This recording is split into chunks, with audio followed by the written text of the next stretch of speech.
What is it about? Was it about all the money you spent?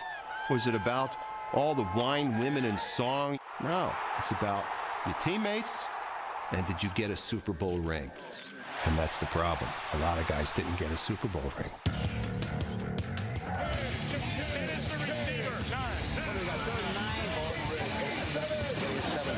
All 6 of you worked your tail off. 5 seconds left. 4, you dreaming? 3, 4, number 3. 72, rushing 2 weeks.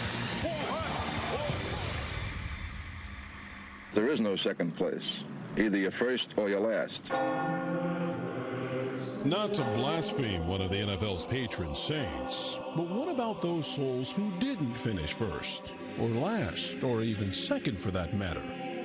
The men who never sunk to the shallowest of NFL depths and never experienced the joy that comes from gracing the game's sacred grounds. It was as though everybody else was going to the ball, but I was the ugly duckling. I think that's probably every football player's fear, to not get a chance to win that big one, not to get a chance to play for it. It's time to finally praise the best of those left just short of the NFL's altar, the Super Bowl. We all would have liked to have won a Super Bowl. There's no question about that. That's why we played. The members of our list are some of the most talented men to have taken the field. But through either their own doing, He fumbles the football. or forces outside of their control, On the way. It's no good. these players have been cast into football purgatory. Why didn't he make the Super Bowl? Because it's hard to get there. Number 10. The number 10 player who never played in a Super Bowl, Sterling Sharp. Hello? Hi there. See if we can get you guys excited today. Touchdown, Sterling Sharp. Sterling Sharp. What a catch. Touchdown. Guess who? Sterling Sharp, very good wide receiver, one of the best of his era, but really a top 10 player never to play in the Super Bowl. Sterling Sharp was the man. Sterling Sharp. My goodness. He was a transcendent player, obscured by Jerry Rice, who's the greatest of all time, but right there with Michael Irvin and Andre Rison as the next guy. The thing that set him apart from other receivers of that time was he was so physical.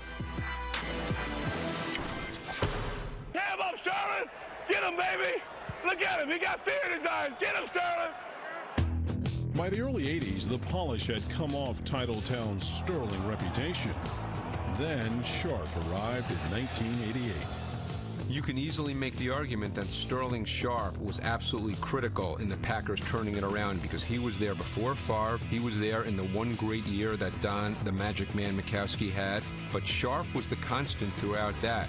Back-to-back 100-catch seasons in NFL first accompanied Favre's arrival. You had a fearless quarterback throwing the ball to a fearless receiver, which is what Sharp was. I mean, he would go anywhere in the field to get the ball. That's a pretty potent combination. That is big time! Let's go, baby. That's just big time! One of their first big moments together was a playoff game in Detroit. Touchdown, Sterling Sharp. And they got the ball late, and Favre hit Sharp down the sideline. He's going to throw it to the end zone. He's open. Sharp. Wide open. Touchdown. That won the game. That was another Sterling performance. Sterling Sharp, it's tough he's on this list. He didn't really have that many seasons in the NFL, so that hurt him. Sharp just cracks our list at number 10 because after 7 seasons, his career came to an untimely end.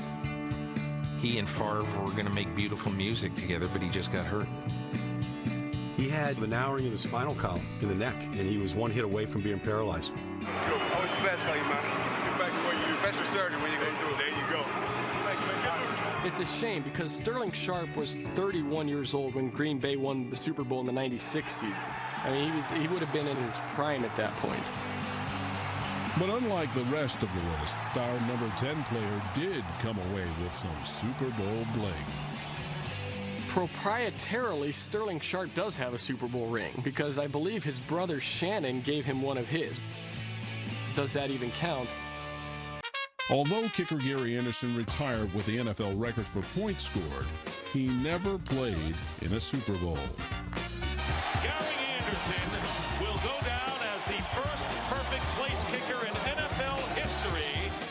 After not missing a kick in all of 1998, Anderson and the 15-1 Minnesota Vikings were shoo-ins for the championship. Going into the playoffs, I had written that, just watch, he'll miss the game-winning kick in the Super Bowl while I was one game short. Let's go, field goal. It's a relative chip shot. It's to put them up 10 with 5 minutes to go and effectively win the game.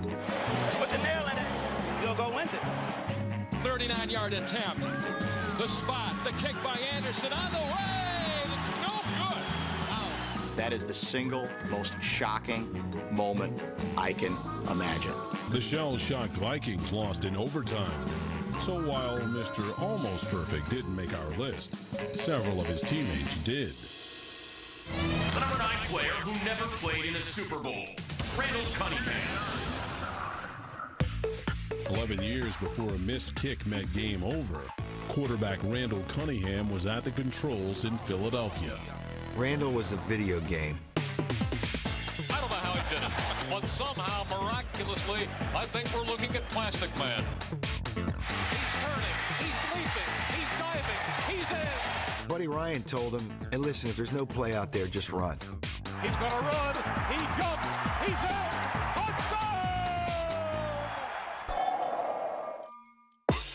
Our number 9 player had the flash for the big stage. But in 11 seasons with the Eagles, he won only one playoff game. Randall needs to take a huge piece of responsibility for the Eagles never making the Super Bowl. Because it's not like he can lean back on, well, he didn't have a defense. Well, you had the best defense in the NFL. He's hit. He fumbles the football. The Eagles have it. Randall Cunningham just wasn't a Super Bowl quarterback. I mean, it's simple as that. He was a good athlete. He could run around and do some things. Touchdown, Cunningham! He wasn't a consistent passer, and that was shown when the Eagles got into the playoffs. Teams could defend him because he just wasn't accurate enough and consistent enough as a passer. Cunningham had one stellar playoff performance in 1988, but he couldn't see it through. The Eagles and the Bears are playing football, but I can't see, nor can anyone else. That was Randall Cunningham's career in a nutshell. He goes out there when nobody can even see anything, and he throws for over 400 yards. He shouldn't even be able to walk 400 yards in the fog. And then he lost. That's Randall Cunningham.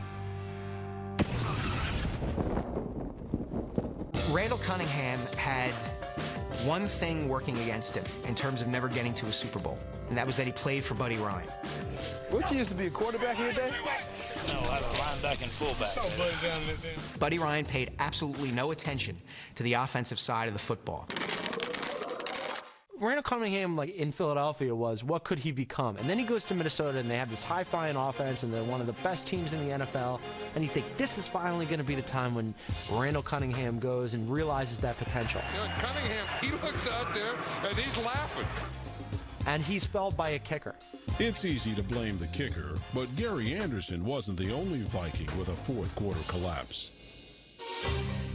Cunningham started strong in the NFC title game against Atlanta and was dreadful down the stretch. He got rushed badly. I did not think he handled the pressure very well, and Randy Moss was rendered non-existent after halftime. It was almost as if the way the NFC title game finished was the end for Randall Cunningham. Yeah, you could absolutely argue that Randall shouldn't be on this list because he didn't do enough. I'd still like to go back and get a Super Bowl. But these extra 10 pounds probably wouldn't allow me to do it. The number 8 player who never played in a Super Bowl, John Randall. John Randall? Guys, just slaves to the soundbite you guys are. Regulators, mount up. We're coming. There ain't so. Red Rover, let them come on over. Can you imagine NFL Films miking him up in a Super Bowl? Oh, let's go, baby. Let's go. That would be legend. That would be the greatest thing that anyone could ever watch. One of the best parts about watching a Super Bowl is that you're usually in a room with a bunch of non-football fans who are seeing a lot of these players for the first time. And imagine if they'd seen John Randall run out for pregame introduction. Hey, He's a guy who would have his tongue hanging out, he'd be screaming, eyes bulging. 2/3 of his face painted black. Half of America would have stopped and said, who in the world is that? I think John Randle is one of, if not the best interior lineman that have played the game. With 137.5 sacks, John Randle is #1 all-time among defensive tackles. But with 9 failed playoff trips, he's '8 on our list.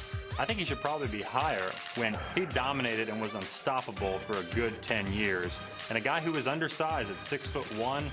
Sorry about that, bro. You know, I'm short, man. I'm short. I gotta put my hands up here. He was maybe 240 pounds coming out of college, undrafted, and completely dominated the game. Woo! I hope he's not.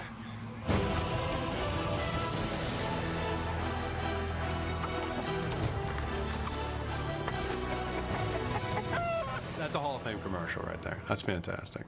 And I wish that they had caught him eating, barbecue chicken 5 seconds later. John Randle, I think, he should have played in the Super Bowl with the '98 Vikings. 39-yard attempt.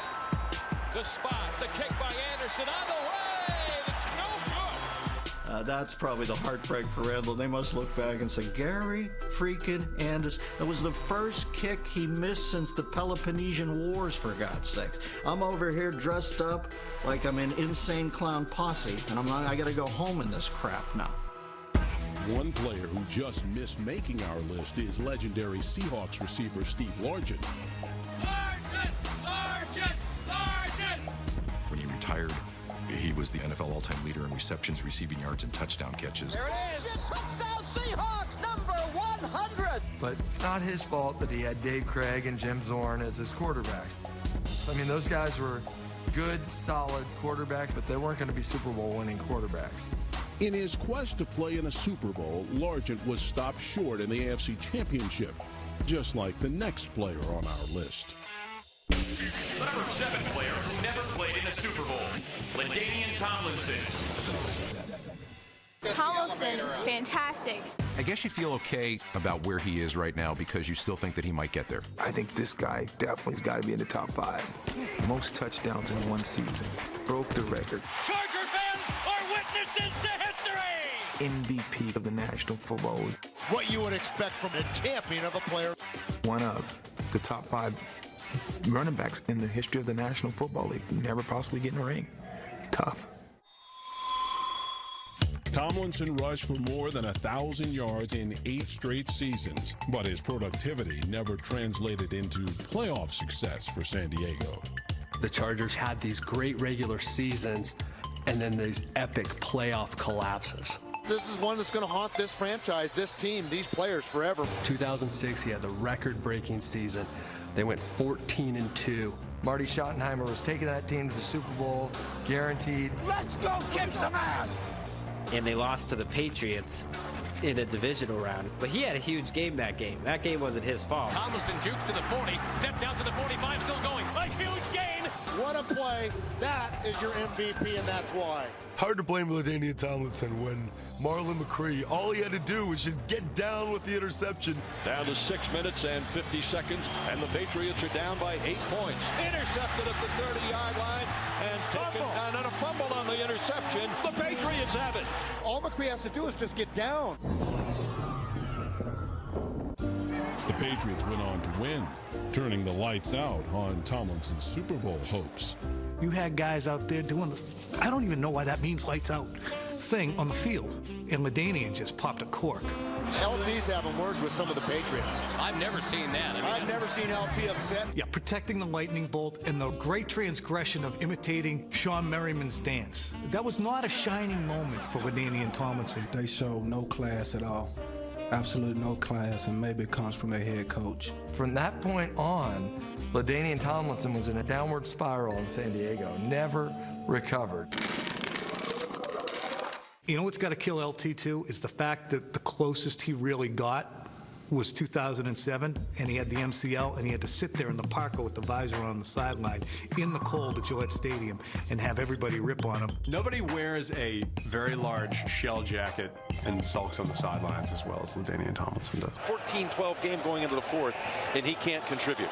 By the end of the year, he was so battered and so beaten up that he wasn't the same guy that he had been during the season. And I would have never thought that it would be LT that came out of this game early. 10 career playoff games, averages under 50 yards rushing, and yards per carries cut down by about a whole yard. Bottom line is that the numbers suggest Tomlinson was just not as effective in the postseason.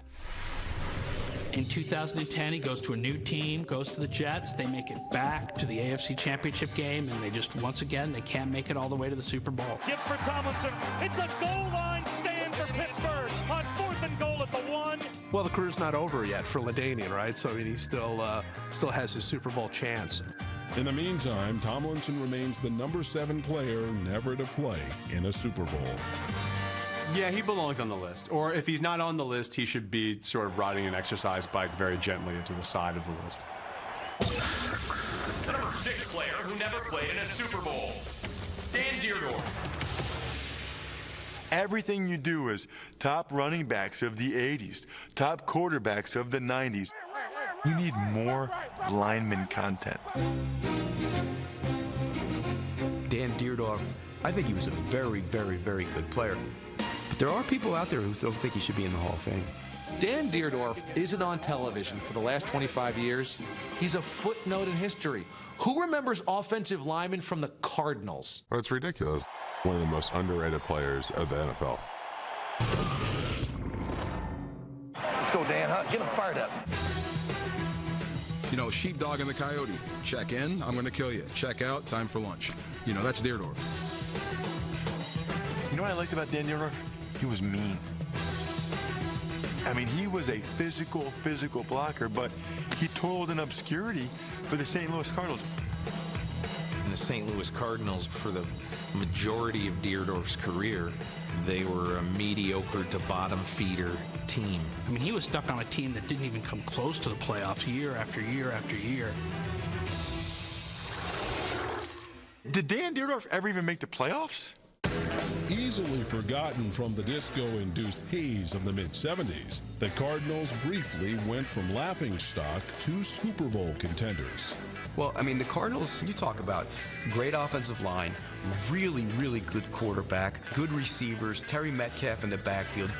A high-powered offense anchored by our number 6 player and 6-time Pro Bowler. From tackle to tackle, they could really, really protect.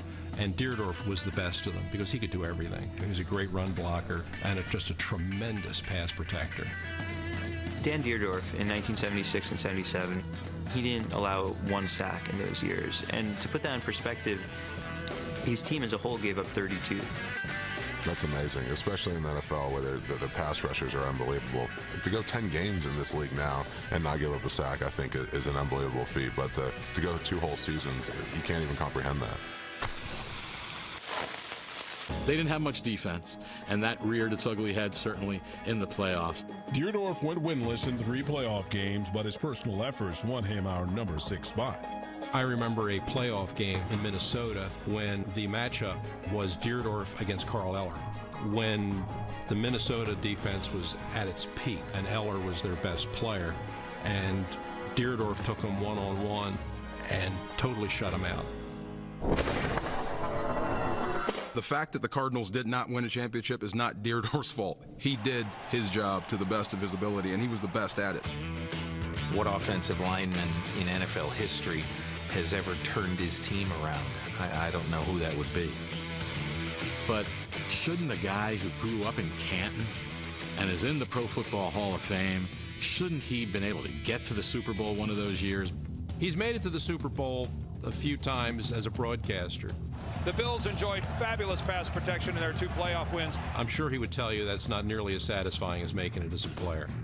Slave to the soundbite. If he's not on TV, he's on this list? Of course not. You guys are nuts. Great mustache, though. Yeah. And now the number 5 player who never played in a Super Bowl, Chris Carter. Chris Carter, Another guy who knows everything about winning but never did it. A guy who goes on TV and says, hey, you should do this to become better, you should do that to become better, blah, blah, blah, blah, blah, but he never won. Arrogance in football can be entertaining, but not from a guy who never won. I loathe Chris Carter. Shut up, boy. Sure, you can count Mr. Congeniality among the titles Carter never won. You got to start making some plays. Me out like that. Start to make some plays. Me out like that. Make some plays. But all he did was catch touchdowns.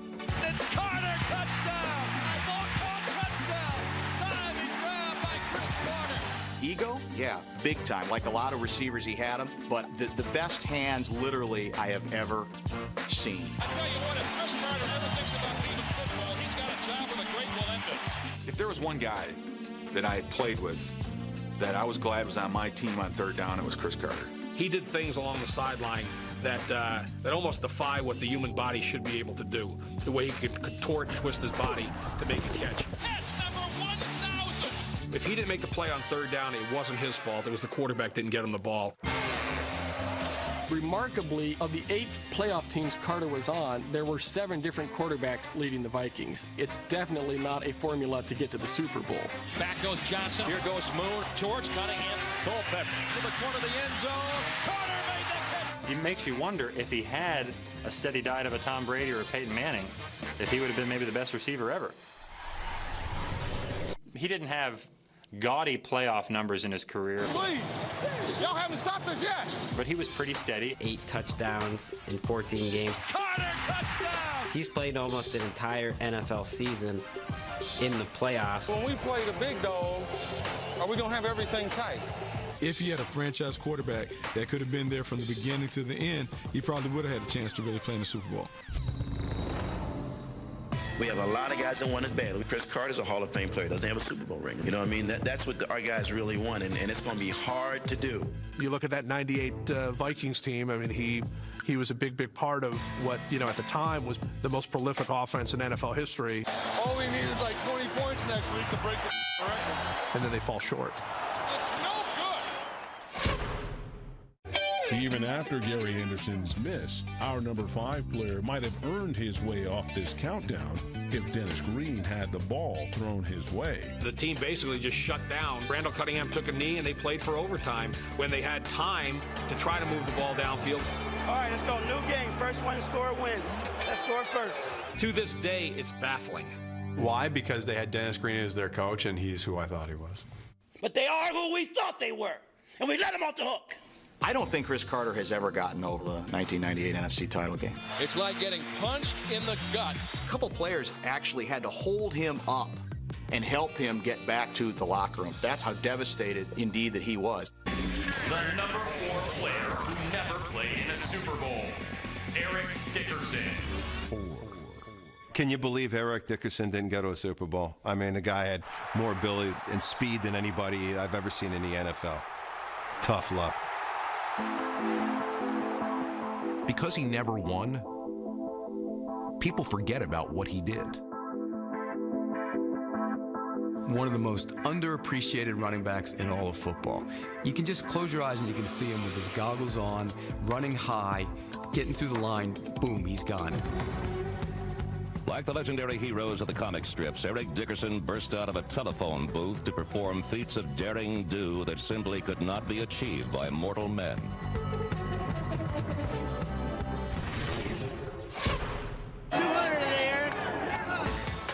With a record-shattering debut in 1983, Eric Dickerson carried the Rams into instant Super Bowl contention.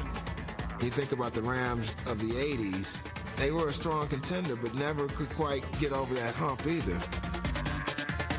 Eric never had a great, consistent quarterback play. He had a great offensive line, and they were always going to give him the ball.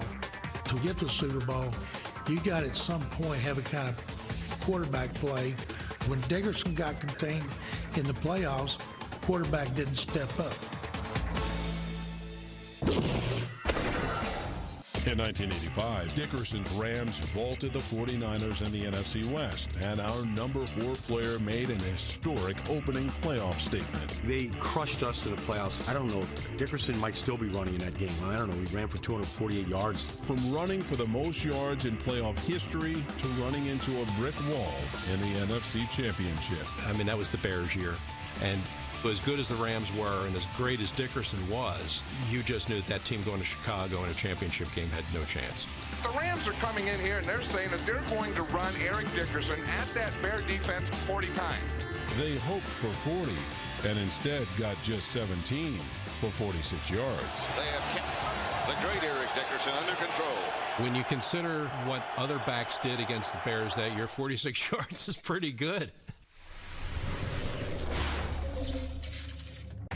If Dickerson was a superhero, then cash was his kryptonite. Eric would probably admit he was a pretty selfish player. I mean, it was about him. I think if Eric Dickerson, if all he wanted was a Super Bowl, he probably stays with the Rams. But, of course, he felt he was underpaid. What an awful career decision by Dickerson. I don't feel like playing this L.A. thing anymore. I know he went to the NFC title game a couple years ago. Get me to Indy. Get in there. We're on a 20 draw. Hurry up. Hurry. It was more than ego that kept Dickerson out of the Super Bowl and from earning a spot higher than number 4 on our list. Superior talent made it so that he had to be the focus, and that was not enough to win. It's very hard for, other than, say, Jim Brown, for a running back to make his team great. Eric Dickerson, to me, is not in Jim Brown's league, so it doesn't surprise me all that much that he never played in a Super Bowl. Several old-school Hall of Famers couldn't crack our list. Let's go. Come on now. Dick Butkus was ferocious, but his Bears were in Super Bowl hibernation. If you're a Hall of Fame linebacker, you have to have the good fortune of having really good teammates around you. Give me 18 inches of daylight. That's all I need. Even with Gale Sayers lighting up opposing defenses, Super Bowl hopes were dim in Chicago. Speaking of hopelessness, one of the greatest players of all time had no shot at making our countdown because he played prior to the Super Bowl era. The pro game in the pop age had a number of superstars, but only one Superman, and he was Jim Brown. Jim Brown retired in 1966 with 126 touchdowns, making him the all-time leader, while the next player on our list scored more touchdowns than any player at his position. The number 3 player who never played in a Super Bowl, Tony Gonzalez. Tony Gonzalez is the best offensive player never having played in a Super Bowl because he revolutionized the position. It's almost like saying, what would Lawrence Taylor's career be like if he didn't win a Super Bowl? If you talk about the greatest tight ends in history, you have to talk Tony Gonzalez. Greatest pass-catching tight end of all time? I think it's Tony Gonzalez. Tony Gonzalez is the greatest tight end of all time. Tony Gonzalez scored 111 touchdowns, racked up the 5th most receiving yards in history, and is second all-time in receptions. Rifles a shot. It's caught. Gonzalez reaches up. Touchdown! I mean, he ranks, in my mind, as one of the great receivers of all time, regardless of position. Great going, buddy. Just great. Yeah. You're the best, and you will always be the best. Unfortunately, there's no rule saying that because you revolutionized the game, you were entitled to win anything. After 12 seasons, 10 straight Pro Bowls, 5 All-Pro selections, but no playoff wins in Kansas City, Gonzalez fled to the Falcons. Well, he went to Atlanta because they thought that was going to be the best chance to win a Super Bowl. In his 4th season as a Falcon, Atlanta went 13-3 and fell just short of the Super Bowl, losing in the NFC Championship to the 49ers. The Falcons are turned away at the Georgia Dome by 4 points. He misses by a hair in 2012. He decides, I want to get to a Super Bowl. I'm going to come back, 13-3 the previous season. Surely it'll happen one last go-round. Hey, last chance to be great. For all of us, not just me, all of us. Let's go out on top. Nah, would have been better off, Tony, to just walk away. Despite entering 2013 as a Super Bowl favorite, Atlanta won just 4 games, and Gonzalez retired after 17 NFL seasons and 0 Super Bowl appearances. Great career, young man. Very proud of you. Take care of yourself, okay? Thank you. We all thought it was going to happen. That's the storybook ending. His final season, he was going to retire with a Super Bowl ring. And not only did he not retire with a Super Bowl ring, but he retired in such a bad season. So it breaks my heart when I think of Tony Gonzalez. And at the end, he won a playoff game. It's as close as he got. It would make for a nice ending, but it's not the way that it turned out. This is the ultimate team game. No tight end in the history of the game could carry a team to the Super Bowl. That's just not the way the game works, and he understands that, like, more than anybody. I'm sure he would have loved to have been there and experienced the moment, but I don't think he's going to lose one bit of sleep about it. On to the next chapter. It's not sad. He'll be all right. He's getting CBS money now, so he'll be okay. If you ask me, as a kid who grew up idolizing this player in Washington, D.C., the best player to never play in a Super Bowl was Sonny Jurgensen. Sonny Jurgensen gets into the act, manages to get the ball away. Because he was on crutches when the 1972 Redskins played the Dolphins. 4th down, here is Gilbert, back to throw. He is caught, and he is dropped back at the 17-yard line. And had he not been, and had George Allen been able to call on him to bail them out again, they would have won that game, and we never would have had a perfect season. 17-0 says it all. The World Championship. And that's a fact. At least a fact according to me. This Hall of Fame quarterback didn't make our list, but another of the Hall signal callers did. The number 2 player who never played in the Super Bowl, Dan Fouts. Number 2. All right, here we go. Dan Fouts, I feel bad for. Dan Fouts deserved better. Fouts is an enigma wrapped in a riddle. Magic Man, go get him. Danny. Oh, my goodness. There's no way that Dan Fouts should be number 2 on this list. He should be number 1 on this list. All right, that's nice. 50 belly on blue, ready? What he was able to do inside that offense was eye-popping. Don Coryell refined that team's offense to just, it was so awesome to watch. Bounce the quarterback, fires him downfield, a touchdown. Dan Fouts threw for more than 40,000 yards. It's like a marathon. He threw for a marathon. Whew.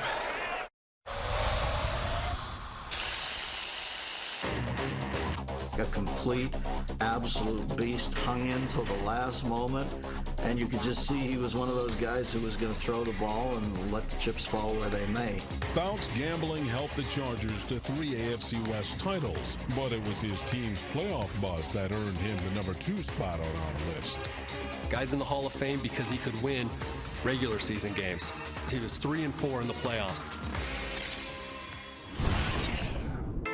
One group has taken most of the blame for San Diego's postseason woes. I think Dan Fouts was a victim of not having a good enough defense. With a little better defense in San Diego, he definitely would have been in a Super Bowl. Orton has thrown 3 touchdown passes, and we're still in the first quarter. While the defense is culpable, statistics show that the quarterback should shoulder some of the blame. Dan Fouts, to me, of all these guys that you've ranked, he's the guy to me who probably had the most control over not getting into a Super Bowl. His passer rating in the playoffs was 10 points lower than it was during the regular season for his career. Quit your bitching. For those who believe in the choke theory, I guess that's the way they describe him. I personally don't believe in that. But in 7 playoff appearances, Fouts threw 12 touchdowns and 16 interceptions. His first playoff game, arguably the most disappointing loss in Chargers history. They lose to the Houston Oilers, who don't have their starting quarterback, don't have Earl Campbell. This was going to be Dan Fouts and all his great talent around him. They were going to stomp the Oilers. But the Oilers picked up that when Dan turned his toe out, they were going to throw the ball. Dan Fouts throws 5 interceptions. The Oilers are rising to the occasion today. That is the game that if you're a Charger lover, Coryell lover, Fouts lover, which I am, is the game that can bother you. Another playoff run may have left Charger fans with a bigger stink in their nose. There are those who feel the San Diego Chargers will go on to win it all in 1981. Dan Fouts and the 1981 Chargers were robbed of their rightful Super Bowl. The Chargers have won the AFC West. Bring on the rest of the NFL. Fouts emerged from his playoff shell to throw for a then-record 433 yards and 3 touchdowns in an overtime thriller against Miami, And the Chargers move on to the AFC Championship game, where the Bengals would have their number. The number was 59, and that was 59 degrees below in Cincinnati when they're playing the Bengals in the playoff game to try to get to the Super Bowl. Ah, jeez. I did have trouble throwing a spiral that day because of the cold and the wind. He follows up the epic in Miami with a letdown. Our number 2 player froze in the face of a potential Super Bowl appearance, never to get that close again. But man, oh man, for him not to win a championship with that talent, my God, that's mind-boggling. But he really has no one to blame but himself. You're right. I totally take back everything I said good about Dan Fouts. He dug his own grave. Let him sleep in it. And now, the number 1 player who never played in a Super Bowl, Barry Sanders.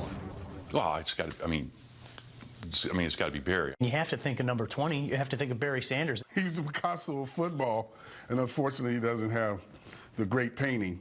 He never was able to create it. Barry Sanders! Barry Sanders! Barry Sanders! Oh, my! He had more moves than a belly dancer. Barry Sanders was the most dynamic player at any position in the game. The play where he spun Harlan Barnett into the ground for the Patriots is still the single greatest play I've ever seen. He didn't know which way he was going, and I'm not even sure Barry knew which way he was going, and he drilled the guy into the ground and ran into the end zone for a touchdown. What an incredible run by the best back in the National Football League.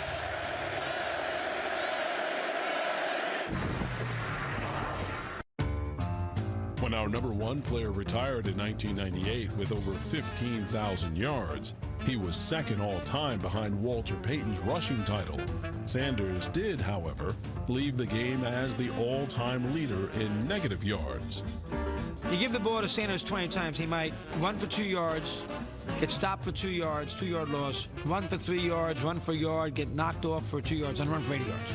I never thought his game, the way he played it, was really geared to the kind of team that's going to grind their way to a Super Bowl. He wasn't showboating. He was doing it out of necessity. He was making guys miss because the guys were right in front of him. What's he supposed to do? Just take the tackle, get up, and start going again?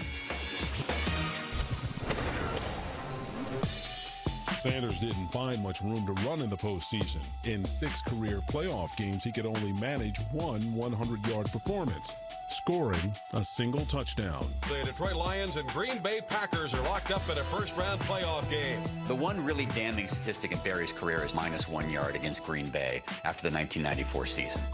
I can't defend that. You can blame the offensive line, you can blame the play calling, you can blame Wayne Fonz. Coach of the year! But ultimately, it's a guy not getting it done on the most important stage. You'll be -20 by the end of the day. Dave Craig had a bum shoulder. Everybody knew it. He couldn't throw the ball. Everybody was on the line. So people want to criticize Barry Sanders for that. And I'm like, come on, if you give him any help at all from the quarterback position, that wouldn't have been the case. Barry was wide open. Hey, B, tell him to dump it off. Check out. Nobody can even think who the Lions quarterback was. Can you tell me who he is? Rodney Peete, Scott Mitchell, Charlie Batch. I'm forgetting the other ones because they were all forgettable. If you took Troy Aikman off the Cowboys and put him on the Lions and took the Lions' 9 quarterbacks and put them on the Cowboys, Emmitt Smith might be your number 1 guy on this list. Beating Smith's Cowboys in the 1991 divisional round was the closest our top pick got to the Super Bowl. Barry to the 45 and bumps to the 40, breaks it 35-30. He's gone! Unbelievable! Touchdown, Lions, Barry Sanders.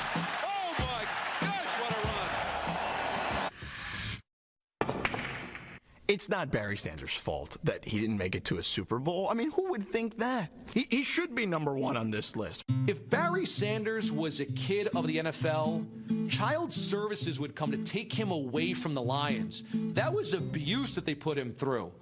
Well, he had a lot of runs for losses. You would too if Rodney Peete and Andre Ware were your quarterback. Andre Ware is picked off. Let me just once again reiterate, Wayne Fontes was his head coach. You get a comb or brush, I'm looking on TV. That looks fine.